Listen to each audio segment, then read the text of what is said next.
This is the Radical Rant Podcast.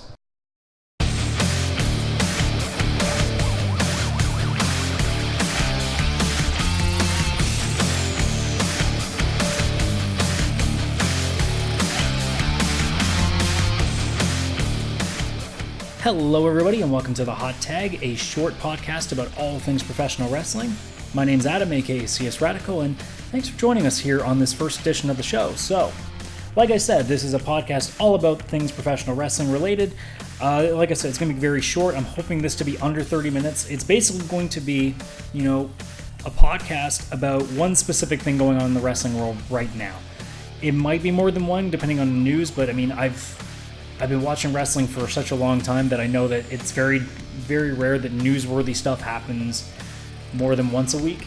And if it ends up being 2 or 3, then, maybe it ends up being a little bit longer. But for the time being, I want to aim this to be anywhere between 15 to 20 minutes, going over one specific topic and just kind of running at length about it until we get to our point of end. So I just want to give you guys a quick background on who I am if you've never been here on the channel or been here at all for any of the wrestling stuff that I've done. My current thing is I'm trying to really make a run at All Elite Wrestling and really work at reviewing it. I've already done all the shows. I'm working on setting up for a weekly review for the television show when it starts in October.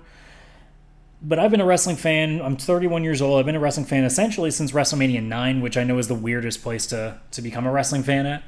But I've been watching on and off since. I kind of tuned out during John Cena's little reign of terror, came back around the same time of the CM Punk pipe bomb.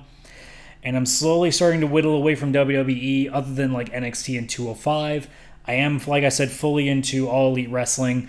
I do keep up with New Japan. I don't watch everything. I try to watch the main shows. Obviously, when the G1 came out, I did. There's no goddamn way. But I've been a big wrestling fan for, I want to say, at least like 20 years. So I got a lot of love for this business. I got a lot of love for the product, and to be able to talk about it, I'm always happy to do it. So like I said, this podcast I wanted to aim to be on the shorter side because other than the fact I don't want to do like 3 hourly podcasts a week, this is something too that I want to be in and out with, and the Hot Tag kind of resembles that name. It's something quick and sudden.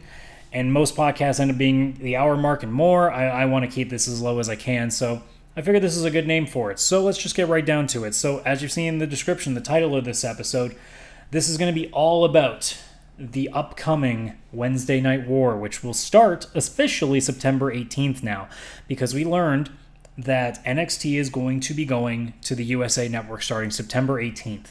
We knew that it was probably going to be going to Fox Sports 1, but we're now suddenly getting the turn that nope, it's going straight to USA, and it's going to be a 2-hour show starting 2 weeks earlier than All Elite's debut on TNT. Clearly not a strategic move at any point from Vince McMahon, the guy who just relishes competition, and by competition I mean squashing everybody so he doesn't have to fucking try, I guess. But this whole episode is going to be geared to NXT versus AEW, essentially. So like I said before, I've definitely been focusing a lot on All Elite Wrestling since they've started. And the reason for that is, quite honestly, I've been very blasé with WWE for the last 2 years, essentially. Actually, 3 years now. Because ever since the WrestleMania where, what was it? Was it Roman and Brock where he actually lost? I'm trying to think. What was the main event 3 years ago? It's not that important. I've been really down on the product really since around that point because it feels watered down. It feels like they're not trying.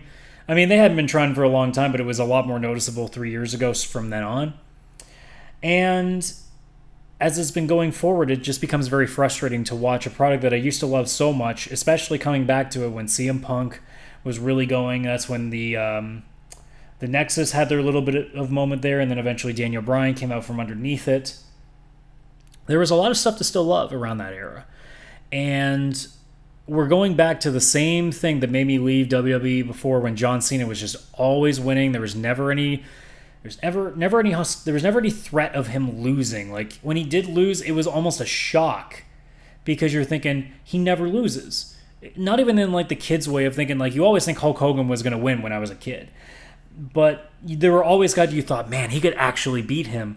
John Cena, most of the time I looked at a guy, I'm like, nope, he's not going to win. No, he's not going to win. He should win. No, he's not going to win, though.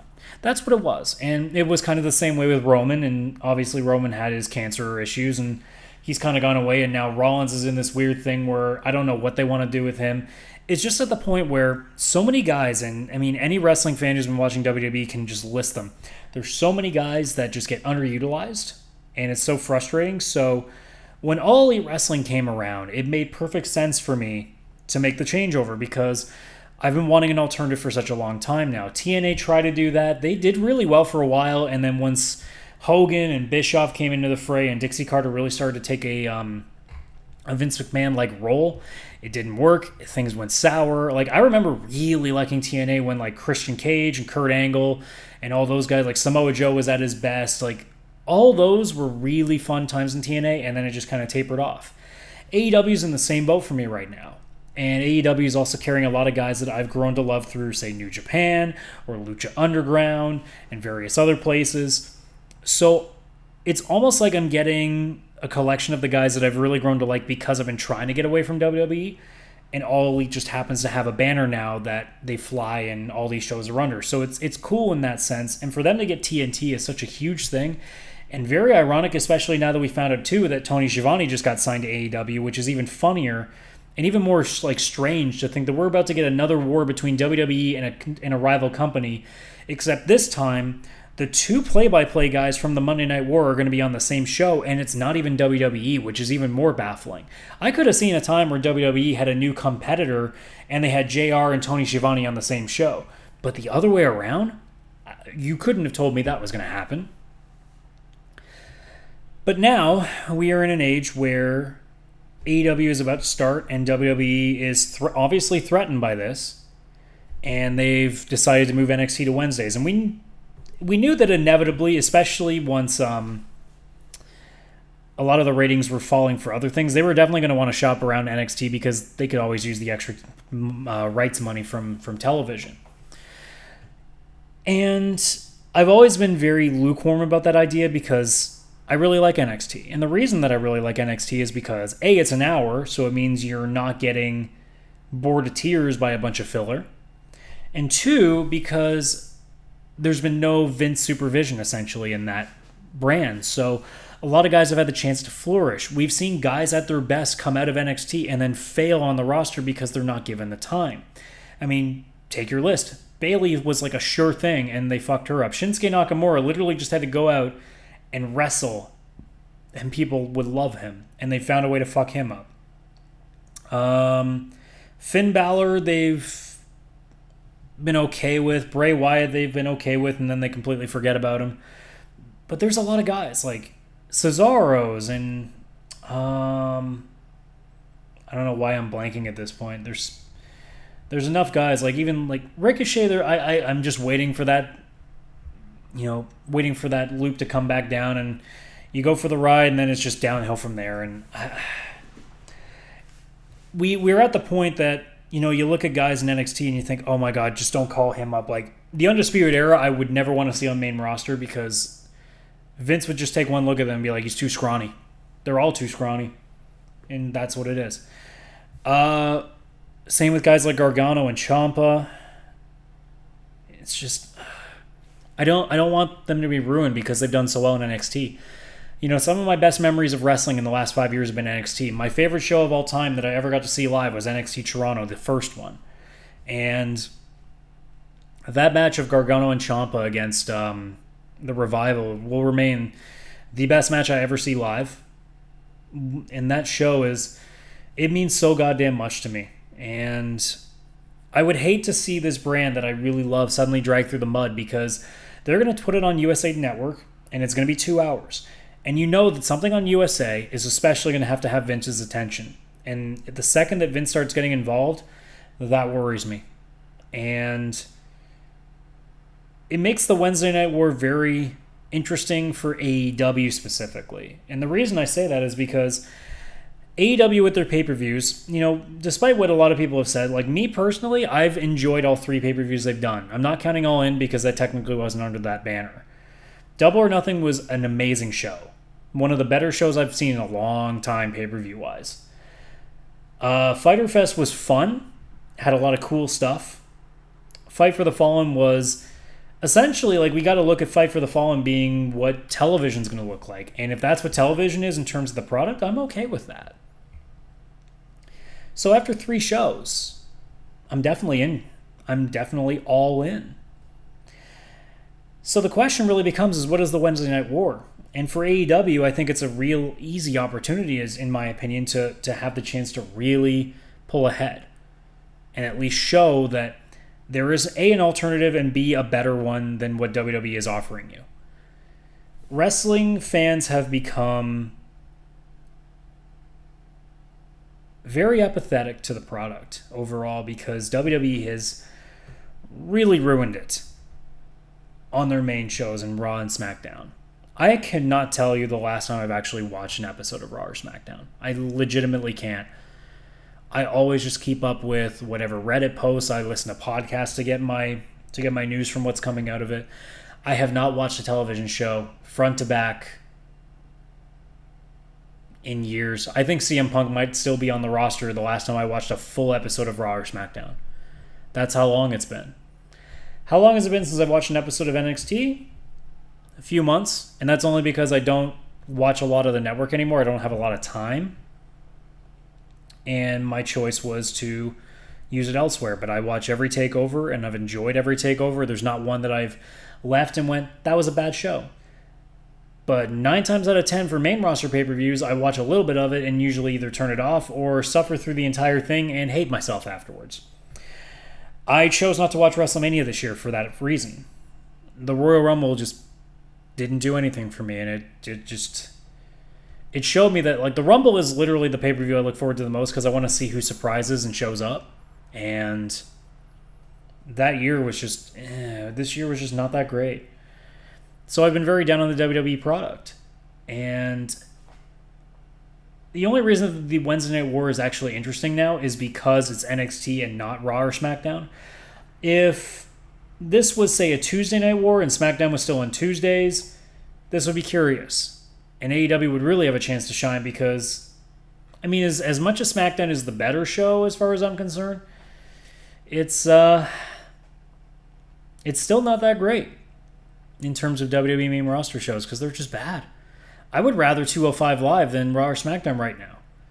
And it's not like I'm saying that it's bad because it's the cruiserweights. I'm just saying it shouldn't be the better show because it's just a side show. It's like WWE main event. 205 Live is not meant to be on the level of a Raw or SmackDown. It's not even meant to be on the level of an NXT. 205 Live is like there's literally just this side thing that they're doing. And I would rather watch it than the main roster, which is kind of gross.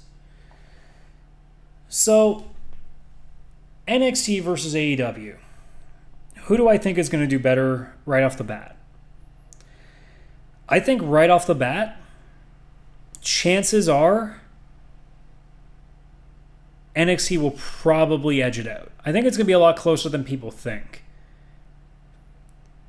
I think what will really be interesting is what happens 6 months, however.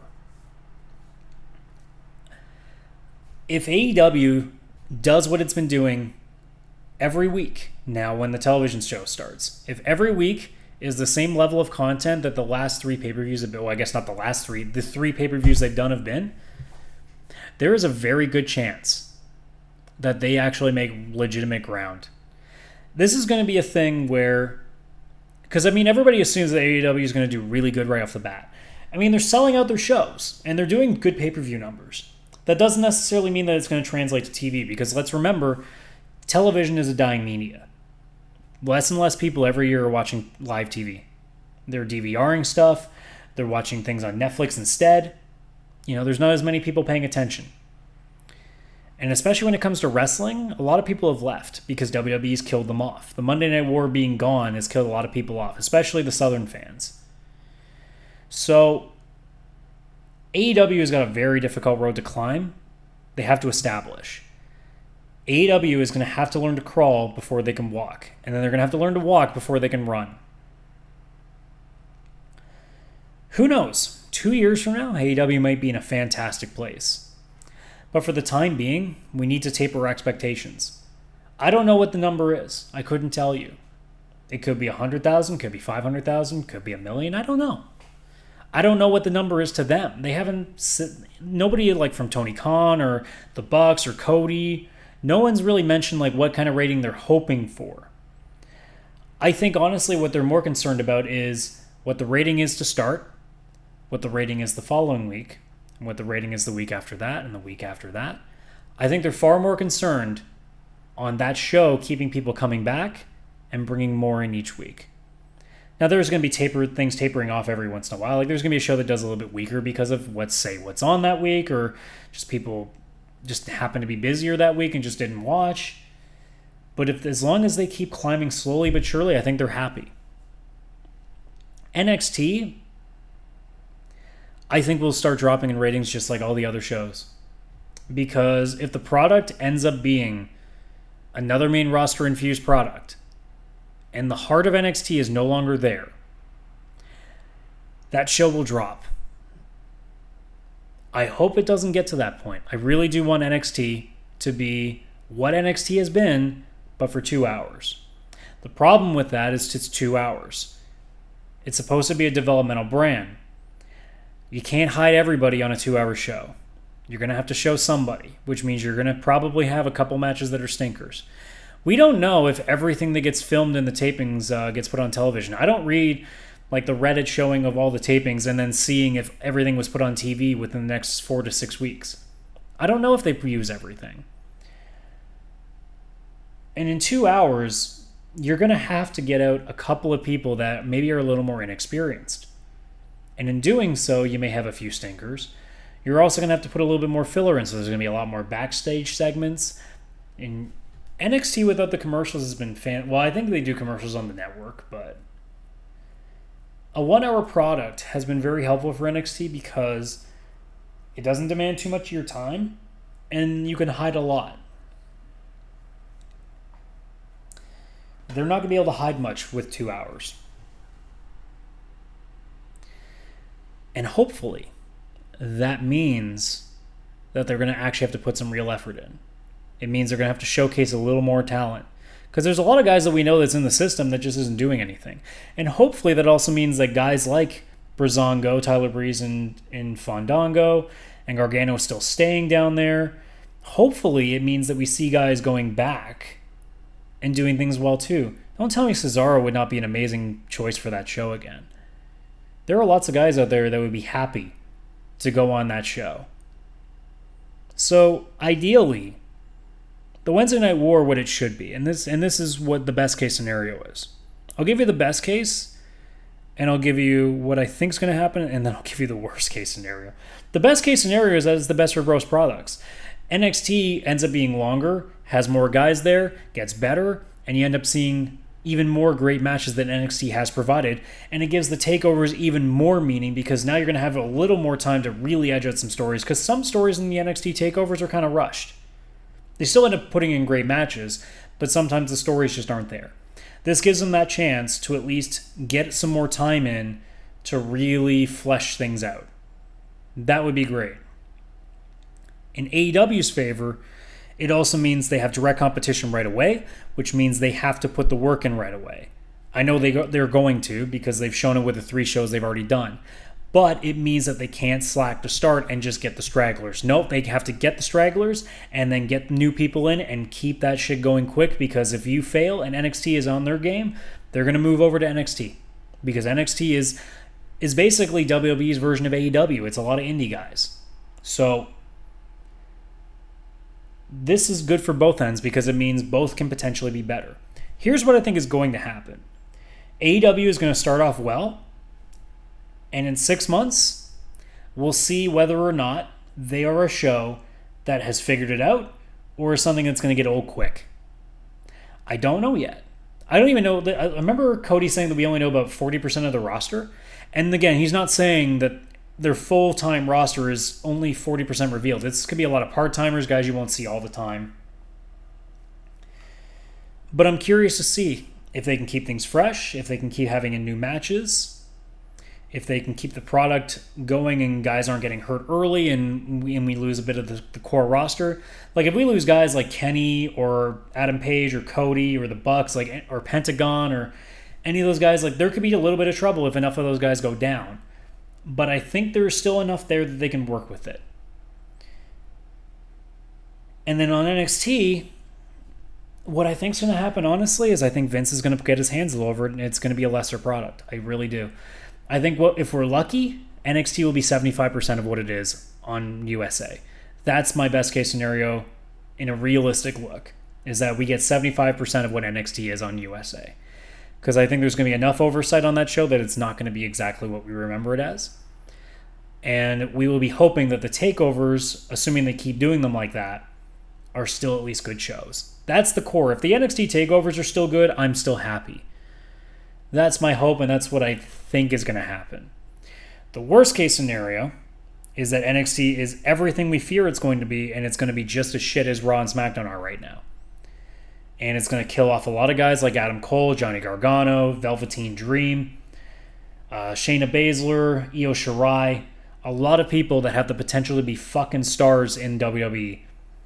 But because of the oversight and the wrong people being put into that position, it ends up being exactly what we think it will be, a watered-down 2-hour NXT that doesn't take any chances, that spends too much time putting up people that we don't care about, like a Baron Corbin-like kind of person, and doesn't make use of all the guys that they should be pushing instead, because that's exactly what the main roster is. So many guys not getting the opportunity because you have a Brock Lesnar in there that you just can't get away from.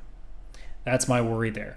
AEW's worry, quite frankly, is that they tip their hand too early and they just don't get better. The production value continues to be a little bit spotty. The commentary just is hit and miss.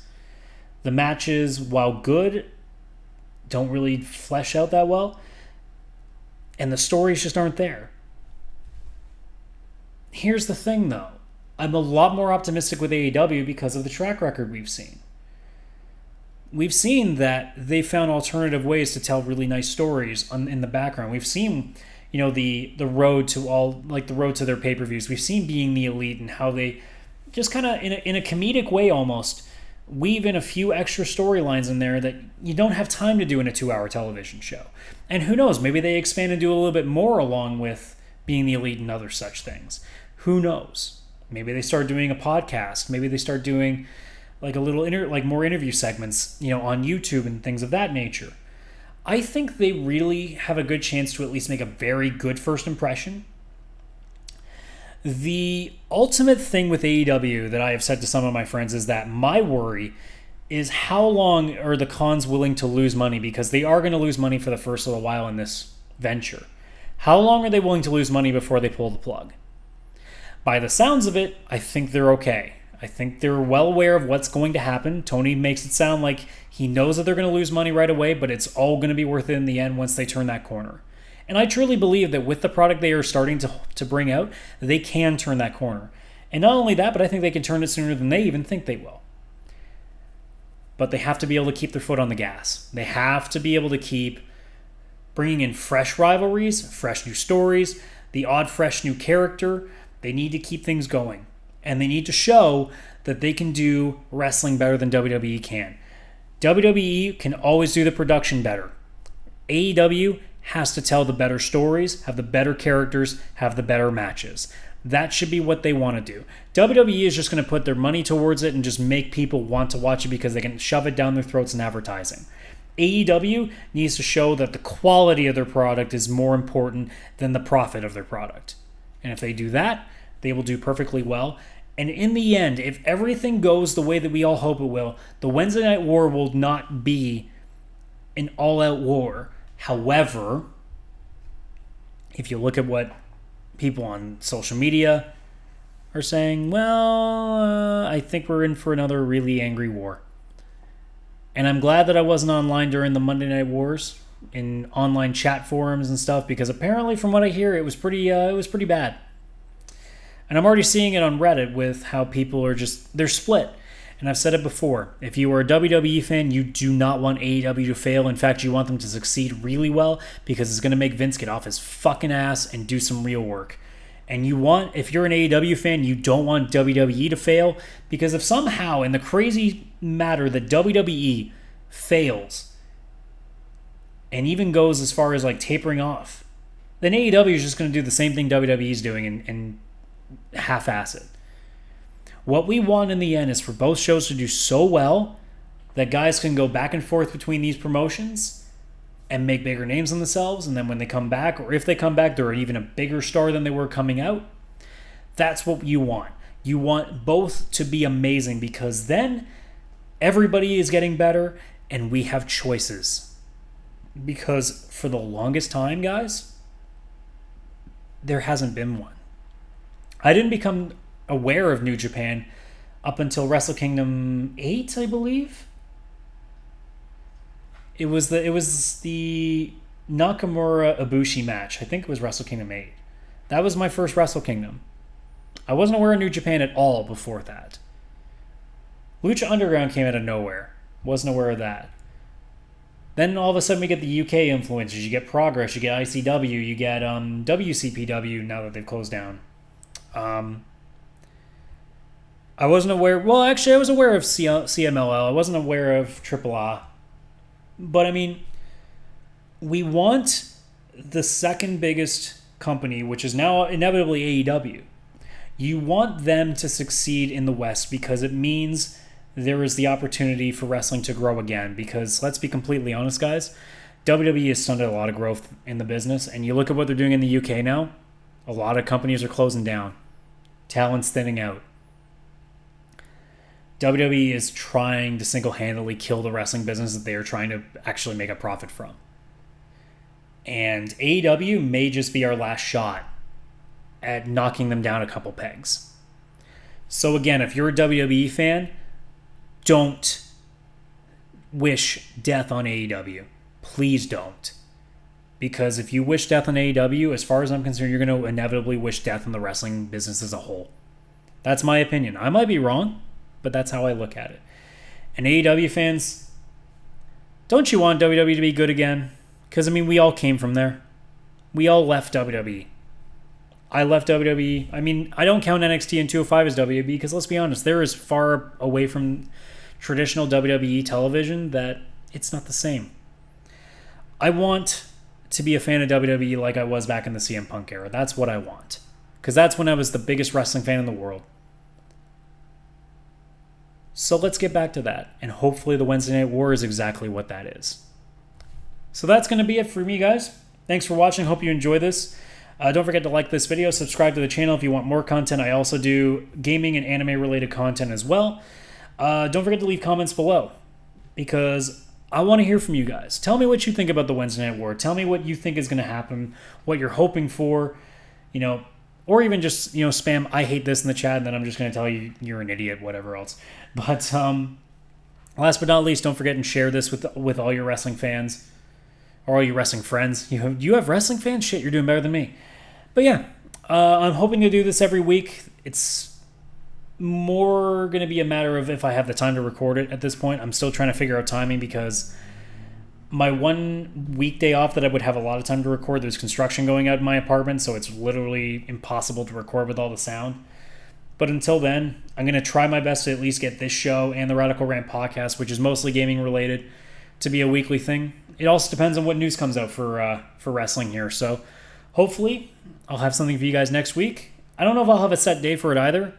I'm looking to put this out on the Thursday. I don't know what day this is actually going to come out. If it's actually a Thursday, cool. Otherwise, it is what it is. But there's no set day at this point. It's just a matter of when I can record it and get it out. So with that being said, guys, one more time, thanks for watching and see you next time.